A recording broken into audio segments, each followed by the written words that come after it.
KAS ಮೇನ್ಸ್ಗೆ ಸಂಬಂಧಪಟ್ಟ ಹಾಗೆ ಈಗ ನಮಗೆ ಅಪ್ಲಿಕೇಶನ್ ಹಾಕೋಕ್ಕೆ ಬಿಡ್ತಾರೆ. ಸೊ ನಿಮಗೆ ಅಪ್ಲಿಕೇಶನ್ ಹಾಕೋಕ್ಕೆ ಬಿಟ್ಟಾಗ ಸೊ ಇಲ್ಲಿ ಕಂಡೀಷನ್ಸು DYSP, ಪ್ರಿಸನ್ನು ಮತ್ತು ಎಕ್ಸೈಸ್ ಡಿಪಾರ್ಟ್ಮೆಂಟಿಗೆ ಆಪ್ಷನ್ಸ್ ಕೊಡ್ತಕ್ಕಂಥವ್ರು ತುಂಬ ಹುಷಾರಾಗಿ ಕೊಡಬೇಕಾಗುತ್ತೆ. ಏನಕ್ಕೆ ಅಂತಂದರೆ 2018 ಬ್ಯಾಚಲ್ಲಿ ಕೆಲವೊಬ್ಬರು ತಪ್ಪಾಗಿ ಸೇವೆಗಳನ್ನು ನೀಡಿ ತಪ್ಪಾಗಿ ಪ್ರಿಫರೆನ್ಸ್ ಕೊಟ್ಟಿದ್ದಕ್ಕೆ ಅವ್ರಿಗೆ ಯಾವುದೇ ಒಂದು ಸರ್ವೀಸ್ ಅಲೋಕೇಟ್ ಆಗಿಲ್ಲ. ಸೊ ಈ ನಿಟ್ಟಿನಲ್ಲಿ ನಿಮ್ಗೇನಾಗುತ್ತೆ ಅಂತಂದರೆ ಇಲ್ಲಿನ ಕಂಡೀಷನ್ಸನ್ನು ಅರ್ಥ ಮಾಡ್ಕೋಬೇಕು. ಇದು ಫಿಸಿಕಲ್ ಸ್ಟ್ಯಾಂಡರ್ಡ್, ಓಕೆನಾ.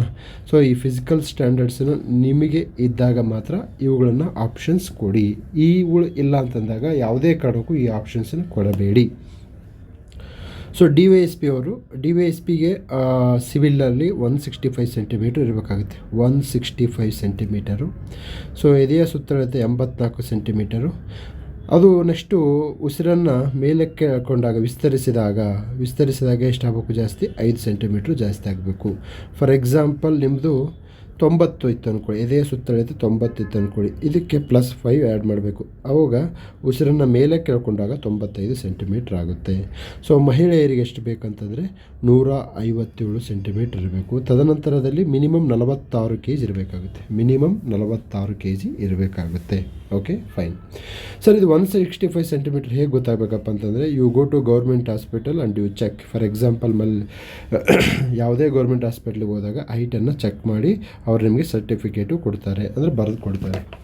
ಸಹಜವಾಗಿ ನನಗೆ ಪೊಲೀಸ್ ಇಲಾಖೆಯಲ್ಲಿ ಅನುಭವ ಇರೋದು ಮತ್ತು ನನಗೆ ಭಾಳಷ್ಟು ಪೊಲೀಸ್ ಎಕ್ಸಾಮ್ಸ್ ಕ್ಲಿಯರ್ ಮಾಡೋದ್ರಿಂದ ಅಲ್ಲಿ ತುಂಬ ಸ್ಟ್ರಿಕ್ಟಾಗಿರುತ್ತೆ.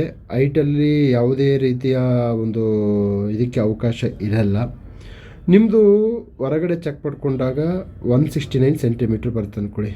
ಸೊ ಅಲ್ಲಿ ಪೊಲೀಸ್ ಇಲಾಖೆಯಲ್ಲಿ ಮಾಡಬೇಕಾದ್ರೆ ಅಲ್ಲಿ 168 ಸೆಂಟಿಮೀಟ್ರ್ ಬರುತ್ತೆ. 1 ಸೆಂಟಿಮೀಟ್ರ್ ಕಡಿಮೆ ಆಗುತ್ತೆ ಹೊರತು ಜಾಸ್ತಿ ಆಗಲ್ಲ. ಸೊ ಬಹಳಷ್ಟು ಬಾರಿ ನನಗೇನು ಅನಿಸಿದೆ, ಇದಕ್ಕಿಂತ +2 ಇದ್ಬಿಟ್ರೆ ನೀವು ಸೇಫರ್ ಝೋನ್. ಈಗ 165 ಕೇಳಿದ್ದಾರೆ, 165 ಇದ್ದವ್ರಿಗೆ 167 ಇದ್ದರೆ ಇವರ್ ಸೇಫರ್ ಝೋನ್. ಏನಕ್ಕೆ ಅಂತಂದರೆ ಕೆಲವೊಂದು ಬಾರಿ ಬಳಸುವಂತಹ ಉಪಕರಣಗಳು ಸಹ ಎಲ್ಲ ಇದಾಗುತ್ತೆ, ಡಿಫ್ರೆನ್ಸ್ ಆಗುತ್ತೆ. ಕೆಲವೊಂದು ಬಾರಿ ಈಗ ನಿಮಗೆ ಭಾಳಷ್ಟು ಬಾರಿ ನಿಮ್ಮ ಗಮನಕ್ಕಿರಲಿ, PC ಯಲ್ಲಿ ಹೈಟ್ ಕ್ಲಿಯರ್ ಆಗಿರುತ್ತೆ. PC ಯಲ್ಲಿ ಹೈಟ್ ಕ್ಲಿಯರ್ ಆಗಿ ಅವರು PC ಆಗಿ ಪೊಲೀಸ್ ಕಾನ್ಸ್ಟೇಬಲಾಗಿ ವರ್ಕ್ ಮಾಡ್ತಿರ್ತಾರೆ. ಅದೇ ವ್ಯಕ್ತಿ PSIಗೆ ಹೋಗ್ತಾರೆ. PSIಗೆ ಫಿಸಿಕಲ್ ಅಟೆಂಡ್ ಮಾಡಬೇಕಾದ್ರೆ ಹೈಟಲ್ಲಿ ಹೋಗಿರ್ತಾರೆ. ಯಾಕೆ ಹೀಗೆ? ಅದಕ್ಕೆ ನಾನು ಹೇಳಿದೆ ಅಂದರೆ, ಸೊ ಆ ದಿನ ಬಳಸುವಂತಹ ಉಪಕರಣಗಳು ಮತ್ತು ಸಾಧನಗಳು ಸಹ ಮ್ಯಾಟ್ರ್ ಆಗ್ತಕ್ಕಂಥದ್ದನ್ನು ನೋಡಿದ್ದೀನಿ. ನೀವು ಭಾಳಷ್ಟು ನನ್ನ ಕಣ್ಣೆದುರುಗಡೆನೇ ಕಾನ್ಸ್ಟೇಬಲ್ ಆಗಿ ಸಬ್ ಇನ್ಸ್ಪೆಕ್ಟ್ರಲ್ಲ ಹೈಟಲ್ಲಿ ಓದೋರಿದ್ದಾರೆ. ಆ ದಿನದ 1 ಸೆಂಟಿಮೀಟ್ರಲ್ಲಿ ಇದಾಗುತ್ತೆ. ಓಕೆ, ಸೊ ಅದಕ್ಕೆ +2 ಅದು +3 ಇದ್ದುಬಿಟ್ರೆ you are always safer zone.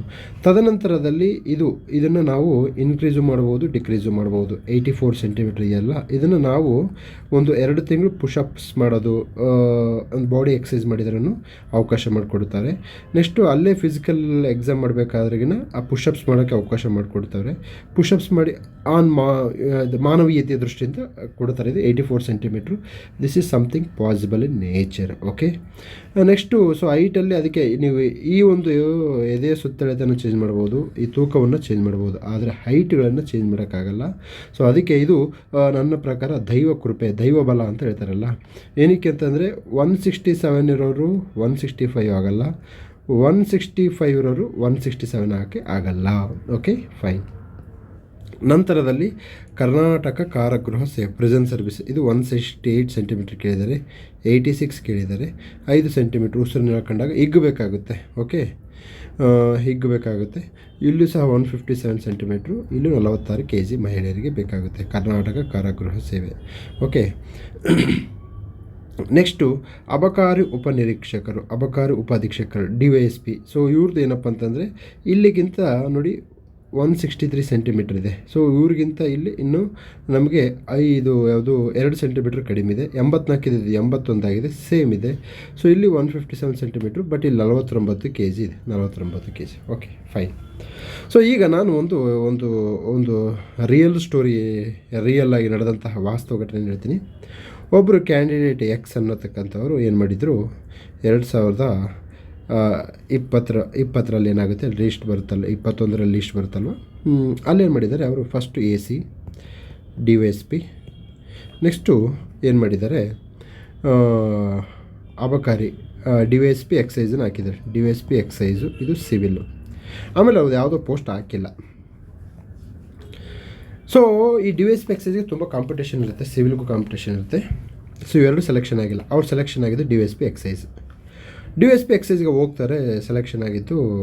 ಅಲ್ಲಿ ರಿಪೋರ್ಟ್ ಇದು ಚೆಕ್ ಮಾಡ್ತಾರೆ. ಅವ್ರದ್ದು ಐಟು ಎಷ್ಟು 157 ಇಲ್ಲ ಲೇಡಿ, ಅವ್ರದ್ದು ಐಟು 155 ಇದೆ, ಐಟ್ 155 ಇದೆ. ಸೊ ಈ ಸರ್ವಿಸ್ ಅಲೋಕೇಟ್ ಆಗಲಿಲ್ಲ. ಓಕೆ ಸರ್, ಆಯಿತು, ಈ ಸರ್ವಿಸ್ ಅಲೋಕೇಟ್ ಆಗಿಲ್ಲ, ಆಮೇಲೆ ಪ್ರಿಫರೆನ್ಸು ಆಗಬೇಕಲ್ಲ ಅಂತಂದರೆ ಅವ್ರು ಪ್ರಿಫರೆನ್ಸೇ ಕೊಟ್ಟಿಲ್ಲ. ಸೊ ಯಾವುದೂ ಇದಕ್ಕೆ ಅನ್ವಯ ಆಗಿಲ್ಲ ಅಂತಂದಾಗ ಅವ್ರಿಗೆ ಇವತ್ತು ಸರ್ವಿಸ್ ಅಲೋಕೇಟ್ ಆಗಿಲ್ಲ. ಸೊ ಆದ್ದರಿಂದ ನೀವೇನು ಮಾಡಬೇಕು, ಸರ್ವಿಸ್ ಅಲೋಕೇಶನ್ ಮಾಡೋದ್ರ ಬಗ್ಗೆ, ಸರ್ವಿಸ್ಗಳು ಕೊಡೋದ್ರ ಬಗ್ಗೆ, ನಿಮ್ಮ ಹೈಟು, ವೆಯ್ಟು, ಸೊ ಇವುಗಳನ್ನೆಲ್ಲವೂ ನೀವೇನು ಮಾಡಬೇಕು, ಈಗ ನೋಡಿ ಚೆಸ್ಟು, ಇವುಗಳೆಲ್ಲವೂ ಬಗ್ಗೆ ತುಂಬ ಜಾಗೃತ ಆಗಿರಬೇಕಾಗುತ್ತೆ.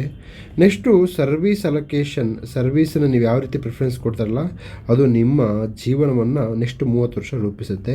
ನಿಮ್ಮ ಅವಕಾಶಗಳು, ನಿಮ್ಮ ಸೇವೆಗಳು, ನಿಮ್ಮ ಮನಸ್ಥಿತಿಗಳ ಮೇಲೆ ತುಂಬ ಡಿಪೆಂಡ್ ಆಗುತ್ತೆ.